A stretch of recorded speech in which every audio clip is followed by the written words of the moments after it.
amados, vamos lá dar uma olhadinha então em Gênesis capítulo número 49. E eu quero convidá-los, para que nós possamos juntos nessa jornada dar uma olhadinha naquilo que Jacó está fazendo com os seus filhos. Ele está profetizando a respeito do seu futuro. Então, isso é umas práticas, como eu já falei antes, não muito habituais nos dias de hoje, mas na época era muito comum, na verdade, era o que se esperava dos pais, que eles profetizassem, que eles dessem palavras e bênção, obviamente, para os seus filhos. Aqui, especificamente, nesses versículos, nós percebemos que muitas palavras não são de bênção. Não são porque Jacó estava prevendo aquilo que iria acontecer aos seus filhos. Então, vamos lá, convido cada um de vocês, para a gente poder juntos, abra sua Bíblia em Gênesis capítulo 49, mas antes disso, vamos ter aquela palavra de oração. Pai querido, te peço em nome de Jesus, que Tu, ó Deus, abençoes esse momento. Pai, nós precisamos de Ti, nós precisamos do Teu Santo Espírito, nós precisamos que Ele, o Teu Santo Espírito, Tu mesmo, porque o Teu Santo Espírito e vocês são a mesma pessoa, porque você vive nessa perfeita unidade. Nós precisamos que Tu estejas conosco aqui agora, nos dando o entendimento, clareza daquilo que está escrito, para que nós possamos compreender e entender de acordo com o Teu querer. Pai, no nome de Jesus, nós colocamos nossa vida, colocamos nossa mente, colocamos tudo que temos e somos nas Tuas poderosas mãos e pedimos, ó Deus, que venhas estar aqui agora bem presente. Repreendo todo o mal, todo o ataque do diabo e ordeno que Satanás se retire e saia desse momento, desse lugar, agora, em nome de Jesus. Amém e amém. Vamos lá então, pessoal. E Gênesis, capítulo 49, nós, na verdade, já estávamos vendo uma parte, porque nós agora estamos finalizando a bênção que Jacó deu para Judá. E aí nós vimos, uma frase muito intrigante, lá do versículo de número 10, quando ele fala que até que venha Siló. E nós vimos que, na verdade, essa é uma profecia que tem um alcance duplo, ou seja, ele tem um alcance para um momento imediato, mas também ele tem um alcance para o futuro. Ele olha para a vinda do Messias. Então nós temos aqui uma referência muito forte, daquilo que aconteceria mais tarde. E essa palavra profética, obviamente, ela se cumpriu, porque nós sabemos da história. Pois bem, e aí estamos falando também que Judá ainda, ele tem, nós não vimos os versículos 11 e 12, nós vamos lê-los agora, mas ali fala de abundância de víveres e bens na vida e na caminhada dessa tribo do povo de Israel. E aí no versículo 11 e 12 diz assim: ele, no caso Judá, amarra seu potro a uma videira, seu jumentinho a uma videira seleta, lava suas roupas em vinho, suas vestes no sangue das uvas. E no 12, seus olhos estão mais escuros que o vinho, seus dentes mais brancos que o leite. Na verdade, isso aqui fala de paz e prosperidade, que iriam prevalecer na terra de Judá. As vinhas seriam tão viçosas, tão bonitas, as uvas tão abundantes, que o cavaleiro, dessa tribo, aquele conquistador, ele poderia amarrar as rédeas do seu cavalo nos grandes ramos, das videiras e desfrutar dos sucos, ou melhor, dos frutos suculentos dessa videira. E o vinho seria tão abundante que os homens eles poderiam lavar a sua roupa nele, se assim o quisessem, é claro. Uvas excelentes forneceriam o mais fino sustento para a vida dos componentes dessa tribo de Judá. E os olhos de Judá não ficariam vermelhos com excesso de bebida, não. Essa é uma referência ali cintilantes de vinho, no verso do número 12. Mas eles falam ali de prosperidade, brilhantes de prosperidade. E os seus dentes seriam mais brancos do que o leite. Isso é, a terra de Judá, ela seria divinamente abençoada. Muito bem, lá no versículo 13 fala de uma outra tribo, Zebulon. Vamos ver o que Jacó, ou Israel, tanto faz, fala de Zebulon. Zebulon se estabelecerá à beira-mar e será um porto para os navios. Suas fronteiras se estenderão até Sidom. Aqui então, Zebulon é o sexto filho de Jacó com Lia. E ele seria colocado em um lugar onde seriam possíveis as atividades comercial e a prosperidade dessa tribo. Isso pode significar, né, talvez que Zebulon iria receber uma parte, um pedaço de chão ali ao longo da costa, né? Ou poderia ainda significar que prosperidade seria a herança dos descendentes de Zebulon, por causa da proximidade deles com os fenícios, né? Eles tinham assim acesso a rotas do comércio, acesso assim abundante, ilimitado para rotas de comércio que circulavam naquela região. Jacó menciona Sidom, né, como fazendo parte deles, ou seja, é possível também que essa profecia, né, essa predição de Jacó não fosse inteiramente realizada, né, quando foi feita a divisão das terras, que aconteceria mais tarde com Josué. Mas uma das coisas que a gente percebe lá no Cântico de Débora, em Juízes, capítulo de número 5, o povo de Zebulon foi muito elogiado por sua atitude assim valorosa e vitoriosa, né, contra Sísera e o seu exército que estavam atacando o povo de Israel. Tá bom? Então, isso a respeito de Zebulon. E agora, versículos 14 e 15 fala de uma outra tribo, Issacar. Lá diz assim, ó, Issacar é um jumento forte, que descansa entre 2 sacos de carga. Quando vir como o campo é bom e como a terra é agradável, curvará seus ombros para a carga e se sujeitará a trabalhos forçados. É uma profecia muito estranha, esquisita. Issacar, quinto filho de Jacó com Lia, ele está aqui representado como sendo um forte sujeito que tem uma paixão, amante, né, do descanso e do sossego, como um boi, gosta do sossego. A palavra amor, que literalmente significa, foi traduzida aqui por jumento, não se refere a um animal selvagem veloz, né, um animal assim altivo, não, pelo contrário, designa um animal de carga que se submete a um jugo assim pesado, sem se queixar, a fim de quê? A fim de que ele fique livre para poder se deitar sossegadamente, descansar com tranquilidade, conforto, né? Sem nenhum tipo de situações que lhe acometa qualquer forma de intranquilidade ou briga com algum outro povo. Então o que nós vemos aqui? Jacó está falando, né, que a tribo de Issacar ela se submeteria à invasão dos cananitas, que iriam colocar um jugo, né, sobre eles. E em vez de lutar, o que eles iriam fazer? Os homens dessa tribo, eles iriam se submeter, se tornar escravos a esses povos dessa terra. E aqui uma situação até meio um tanto quanto vergonhosa, porque essa tribo preferia a própria vergonha e a escravidão em lugar de uma ação corajosa. E isso de fato aconteceu mais tarde.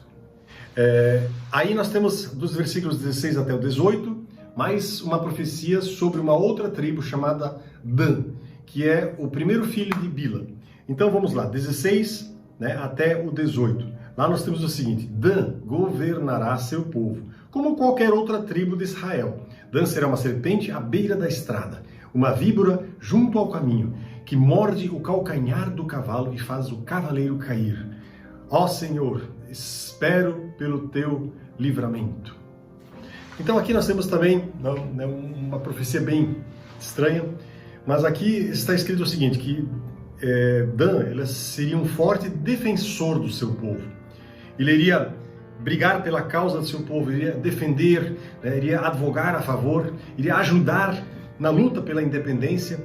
A tribo de Dan seria pequena, mas ela seria muito temida pelos povos que estariam ali naquela região lá, tá certo? Eles seriam conhecidos pela sua destimidez, pela sua coragem, né? Por isso que Jacó chama Dan de serpente junto ao caminho, que causa terror, que causa aflições, ferimentos rápidos e fatais. O hebraico Nei-Reish, que significa muito mais do que apenas uma serpente no gramado, né? Mas sim um réptil venenoso com presas fatais. Dan seria muito perigoso para os seus inimigos. E mais tarde, membros da tribo de Dan cumprem essa profecia com exatidão incrível, notável, né? E a gente percebe que depois de algum tempo, em seu território original, os danitas se mudam mais para o norte, e lá eles ocupam o extremo norte de Israel. Esse povo nunca se distinguiu porque eles eram espiritualmente assim, buscando a presença e a palavra do Senhor. Não, pelo contrário, né? Ali, inclusive, foi lugar de muita idolatria. E isso foi uma das coisas muito tristes a respeito dessa tribo Dan. Inclusive, no ano de 931 a.C., Jeroboão, né, um dos reis da tribo do norte, ele que seria Judá, a parte do sul, e a tribo do norte seria os restantes, as demais tribos, né? Jeroboão levanta um bezerro de Jeroboão, levanta um bezerro de ouro em Dan, para que a adoração pagã fosse incrementada, fomentada, fosse, né, acontecesse com muita malandragem, vamos assim dizer. Ou seja, levando o povo que deveria ser do Senhor para longe dos caminhos do Senhor. Lá no versículo de número 19, nós temos uma nova tribo, uma outra tribo, que é a tribo de Gad. Gad será atacado por bandos de saqueadores, mas os atacará quando baterem em retirada.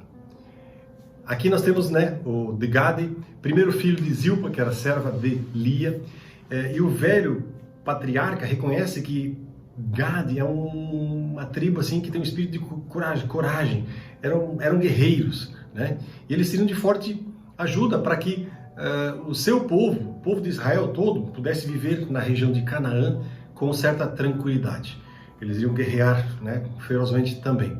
Jacó, ele predisse, né, que Gad precisaria de toda a sua astúcia, coragem e persistência na luta, porque eles seriam muito e frequentemente molestados por ataques de tribos do deserto, que eram muito comuns naquela época. Bandos de saqueadores, eles fariam pressão contra ele, né, contra Gad. E Jacó faz inclusive uso de uma palavra, ele faz um jogo de palavras, né? Gad tem um equivalente assim muito próximo de tropa, para indicar, a palavra Gad em hebraico tem um equivalente muito parecido com tropa, para indicar o quê? Para indicar a ferocidade e a crueldade dos atacantes do deserto, tá certo? Ele profetizou que Gad sairia vitorioso e seria capaz de expulsar os seus inimigos. E depois da conquista da Palestina, a tribo de Gad, inclusive, fica localizada a leste do rio Jordão.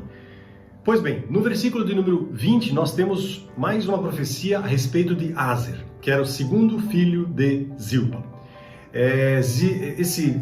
Aser é um nome que significa feliz. E feliz porque descreve um campo onde haveria muita abundância de quê? De fertilidade, trigo, vinho, azeite, seriam produzidos em uma grande abundância e numa qualidade impressionante. Eles seriam, Aser no caso, prósperos, ricos, e as guloseimas produzidas ali naquela região seriam próprias e dignas da mesa de um rei. Ou seja, e mais tarde, isso acontece de fato, os reis de Tiro e Sidom iriam querer esses quitutes, essas guloseimas, esses bens produzidos na região de Aser. E a tribo de Aser, ela testemunha o cumprimento desta profecia de uma maneira assim impressionante, tá bom? E aí depois nós temos ainda agora o versículo de número 21, que fala da tribo de Naftali, ou Naftali.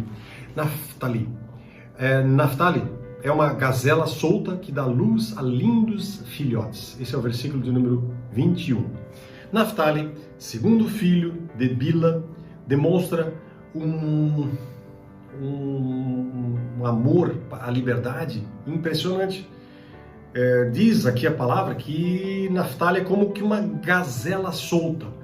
E a ilustração descreve o quê? Um animal selvagem, rápido, gracioso, que se deleita com a liberdade das montanhas, cobertas de bosques, cheias de vales abertos. E Naftali teria o domínio desses grandes campos de Deus. Aqui a palavra diz, prefere palavras formosas, né? Ou seja, é uma referência aos discursos eloquentes e úteis que iriam sair da boca dos homens dessa tribo. E também é outra palavra que se cumpre, né, cabalmente. Baraque, um uma das figuras do Velho Testamento, por causa do seu valor, veio a ser um dos seus grandes vencedores. E aí, inclusive, em Juízes, capítulo 5, verso 18, diz assim, nós lemos exatamente assim, ó, Zebulon é povo que expôs sua vida à morte, como também Naftali. Então aqui fala também da coragem, fala, né, de que essa tribo seria uma tribo que buscaria realmente também o convívio com os seus e ajudar os seus, né? Ou seja, mais uma palavra do velho patriarca que se cumpre integralmente. Pois bem, agora a próxima bênção vai para José.